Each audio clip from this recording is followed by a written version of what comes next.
Hai Sobat IMC, masih dari IMC Pulau Mas dan masih di IMC Podcast Corner bareng saya Leni Diandra. Hari ini Leni gak akan sendirian lagi seperti biasa ya. Selalu ada teman-teman yang menemani Leni dan tentunya juga temannya ini spesial. Tidak sembarangan, ini adalah dokter-dokter ahli spesialis dari Rumah Sakit IMC Pulau Mas ya. Yang akan memberikan kita informasi seputar masalah kesehatan. Dan kita akan sapa dulu sekarang Dr. Muhammad Alfa Ferry Santosa SPBTKV, spesialis bedah, toraks, kardio dan vaskular. Betul ya dok ya? Betul. Oke, dokter sehat dok? Alhamdulillah Sehat. sehat. Keluhannya apa dok? Terbalik gitu. Terbalik ya. Oke, ini menarik sekali Sobat IMC karena kita akan membahas tentang yang namanya minimal invasif CABG. Aduh, apa itu? CABG adalah coronary artery bypass grafting atau bedah pintas jantung koroner. Betul ya dok ya? Betul. Oke, sebelum kita ke CABG-nya, mungkin kita harus tahu dulu ya dok ya, yang dimaksud dengan minimal invasif itu apa dok? Oke. Ya, seperti yang disebutkan minimal ya, berarti dia lebih kecil dari maksimal, betul ya. Jadi minimal invasif teknik atau prosedur itu adalah satu tindakan di mana dilakukan dengan cara yang lebih kecil ya, apakah itu dari segi bukaannya atau dari segi seluruh prosedurnya dibanding dengan yang standar. Oke. Jadi ada beberapa dalam kedokteran itu ada beberapa jenis atau banyak jenis pembedahan yang mana yang sudah dikenal dan disetujui oleh dunia ya untuk dilakukan dengan cara-cara yang sudah baku. Nah kemudian ada cara-cara yang baru yang lebih kecil, apakah itu dari segi bukaannya atau dari segi tindakannya dengan niat dan tujuan yang sama. Nah, itu kita panggil dengan minimal invasif teknik. Oke. Keuntungannya apa sih dok yang minimal ini dibandingkan dengan yang maksimal? Oke. Itu pertanyaan bagus itu Mbak. Jadi maksimal baiknya terbuka semua. Jadi kalau kita melakukan satu pembedahan secara maksimal atau secara standar itu sudah dibuat sedemikian rupa atau didesain sedemikian rupa sehingga organ-organ tubuh itu kelihatan semua untuk dilakukan pembedahan. Nah, sedangkan kalau minimal kita bukaannya kecil dan tidak bisa menampakkan seluruh organnya.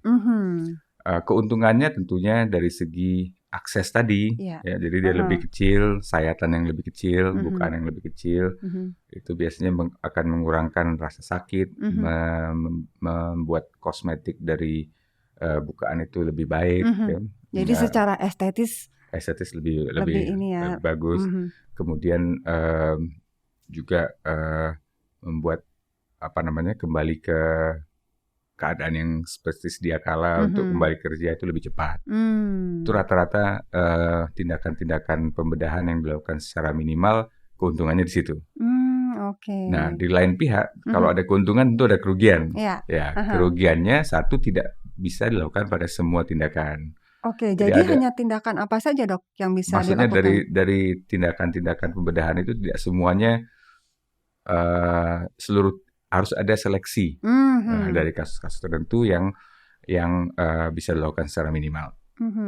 Nah, kalau menurut saya pribadi minimal tindakan secara minimal itu bagus dilakukan apabila hasilnya akan paling tidak sama dengan standarnya atau secara maksimal tadi ya, kalau kita panggil maksimal.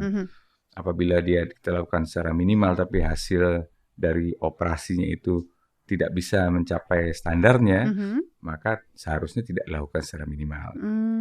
Dari persentasi mungkin dari semua kasus itu mungkin sekitar 50% bisa dilakukan secara minimal. Ada yang menurut saya tidak layak dilakukan secara minimal. Jadi secara garis besarnya perbandingan antara minimal dengan maksimal tadi ya, atau dengan standarnya, seperti itu. Jadi bukan cuma idle aja yang ada seleksi. Ada seleksi, betul. Minimal invasif juga betul, ada seleksinya. Ada yang harus dieliminasi, gitu ya dok ya. Oke. Nah berarti salah satu karena kita lagi membahas jantung koroner ini adalah salah satu yang lolos seleksi ya dok ya, bisa dilakukan secara minimal invasif. Betul. Oke. Jantung koroner yang seperti apa nih dok, yang akhirnya harus dilakukan operasi minimal invasif? Oke. Nah, sebelum kita bicara tentang minimal invasif coronary artery surgery, kita bicara dengan yang biasanya ya, yang standarnya. Nah, standar dari penanganan masalah coronary artery disease atau penyakit jantung koroner itu ada dua. Satu itu dengan teman kita di kardiologi, yaitu dengan biasanya melakukan pemasangan ring, kita panggil dengan PTCA dan stenting. Itu di bidang yang itu masuk dalam kategori minimal harusnya, karena bukaannya tidak ada sayatan besar dalam tubuh, dilakukan melalui transkateter ya. Nah, itu salah satu penanganan dari penyakit jantung koroner. Nah, yang kedua itu secara pembedahan. Pembedahannya kita panggil dengan coronary artery bypass grafting. Tujuan dari dua-duanya sama, yaitu memperbaiki aliran darah ke jantung, ke otot jantung. Karena pembuluh darah koroner adalah pembuluh darah yang memberikan atau membawa aliran darah dan oksigen dan makanan ke otot jantung. Sedikit kembali cerita lagi supaya lebih teman-teman sobat EMC lebih bisa mengerti ya. Karena jantung itu merupakan organ yang sangat vital, khusus ya. Bukan vital, tapi khusus ya. Spesial, khusus, dan paling penting di tubuh kita. Karena kalau jantung berhenti kita meninggal. Ya kan?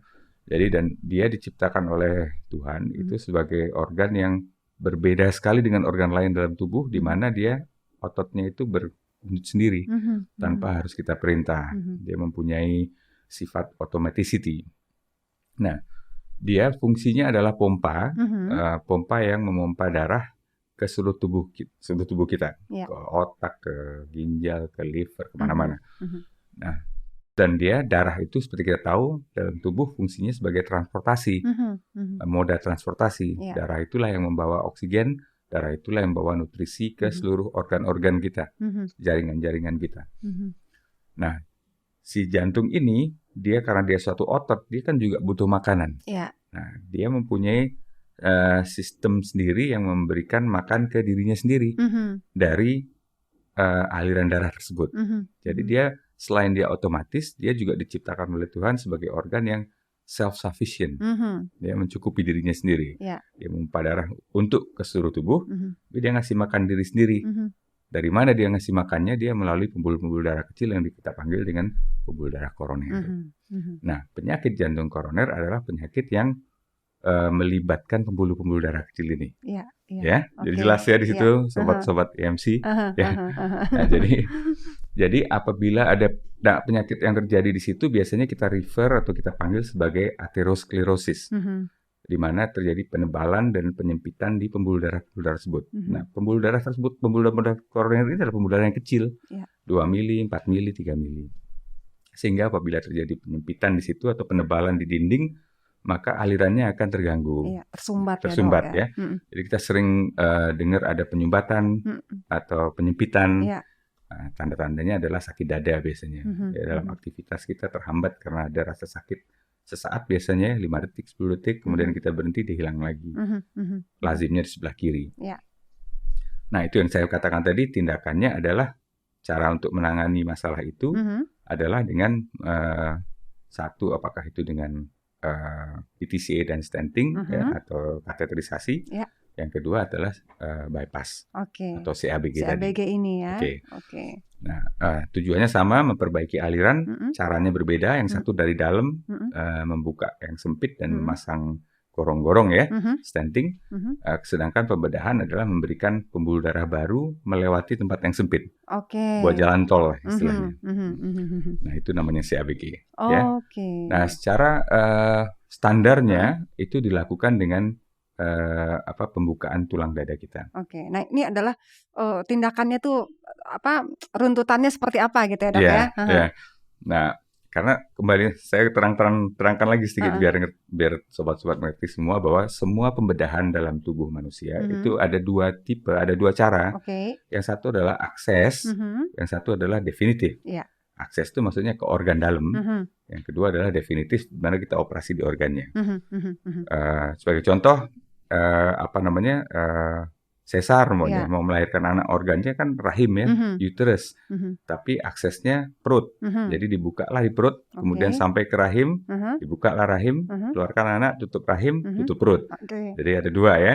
Nah, kalau CABG, operasi bedah jantung koroner, kita buka tulang dada karena jantung kita terlindung di dalam.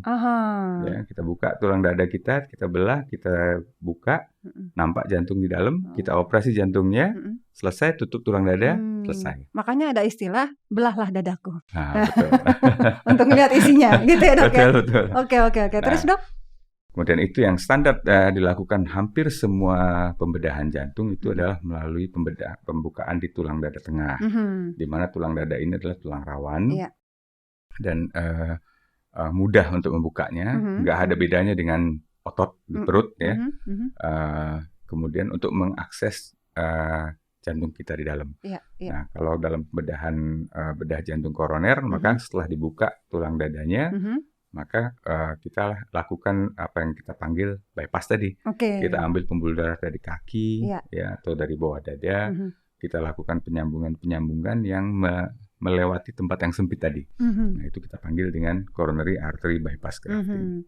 Oke, jadi seperti itu ya dok ya? Itu standarnya. Oke, standarnya seperti itu. Nah, mungkin juga Sobat IMC ini yang namanya operasi kan ya dok ya, meskipun judulnya minimal invasif, pasti kan ada rasa-rasa, takut dioperasi. Apa nih dok yang kira-kira bisa membuat Sobat IMC merasa, oke deh, kayaknya kalau yang ini, kalau CABG ini cukup aman dan nyaman buat saya. Emang salah satu kendala daripada operasi jantung itu adalah ketakutan orang terhadap tadi belahlah dadaku tadi, ya. Kayaknya sudah begitu dada dibuka itu kayaknya udah mau tujuannya udah nggak jelas, 50% udah dikubur gitu kan. Nah, jadi orang udah pada takut semua. Nah, sedangkan orang untuk melahirkan mereka sekarang pilih sesar, ya kan? Kalau belahlah perutku berani, nggak apa-apa. Kalau belahlah dadaku nggak berani. Takut. Nah, padahal dua-duanya harusnya sama saja, ya. Dari segi sakitnya sama, dari segi recovery-nya sama. Nah, itu juga harusnya itu lebih ke mindset, lebih daripada public education dan sebagainya. Orang-orang yang mengerti biasanya nggak takut ya. Nah, kalau minimally invasive coronary artery surgery atau pembedahan bypass tadi yang dilakukan secara minimal, dia banyak hal yang menguntungkan. Satu, karena tidak ada tulang yang kita belah, jadi dia dilakukan dengan sayatan kecil di sela iga kita. Seperti kita tahu, tulang-tulang iga kita itu di kanan kiri ada 12 masing-masing biasanya, dan di antara tulang iga itu ada ototnya. Kalau makan kita panggil konro ya. Iga bakar sebagainya. Nah, di sela iga itulah yang kita buka sekitar 7 cm, 8 cm di sebelah kiri. Kemudian dengan peralatan-peralatan yang khusus, kita bisa mencapai jantung kita di bawahnya. Karena jantung kita benar-benar di bawah tempat itu. Nah, karena dia minimal, tidak seluruh jantung nampak. Yang tadi yang standar seluruh jantung yang kelihatan. Nah, itu dilakukan dengan bantuan beberapa alat bantu tentunya ya, dengan scope dan lain-lain untuk melakukan pembedahan koroner tadi. Oke, apakah sudah semua rumah sakit dok punya fasilitas minimal invasif CABG ini? Atau menurut dokter belum, tidak semua rumah sakit. Atau ini misalnya seorang pasien ini masih bisa memilih, dok saya nggak mau minimal misalnya gitu ya, saya maunya yang maksimal aja misalnya gitu. Atau memang teknik ini memang sudah sangat berkembang gitu loh di sini dok? Di dunia pun belum sangat berkembang, maksudnya masih, karena dia banyak satu, dia teknik yang lebih lebih memerlukan skill dari operatornya. Kedua, dia lebih sulit, ya, sehingga tidak semua ahli bedah juga ingin melakukannya. Ya kan? Nah, tapi kalau saya pribadi, karena dia mempunyai manfaat yang cukup besar terhadap pasien, terhadap penderita, saya sendiri menyukai teknik minimal invasif ini. Oke, begitu ya Sobat IMC ya. Gimana, sudah cukup jelas tentang CABG ini apa ya? Jadi mungkin kalau ada yang punya saudara, orang tua yang memang sudah harus melakukan operasi, minimal invasif ini menjadi pilihan yang mempunyai banyak keuntungan, gitu ya Dok ya. Dan tidak semua dokter atau rumah sakit bisa melakukan ini ya. Ini salah satunya saya beruntung bisa ketemu sama Dr. Muhammad Alfa Ferry. Dokter panggilannya apa sih Dok? Pak, banyak nih namanya, Alfa, Ferry, Santosa. Bisa semua sih. Bisa semua ya, menjadi dokter apapun.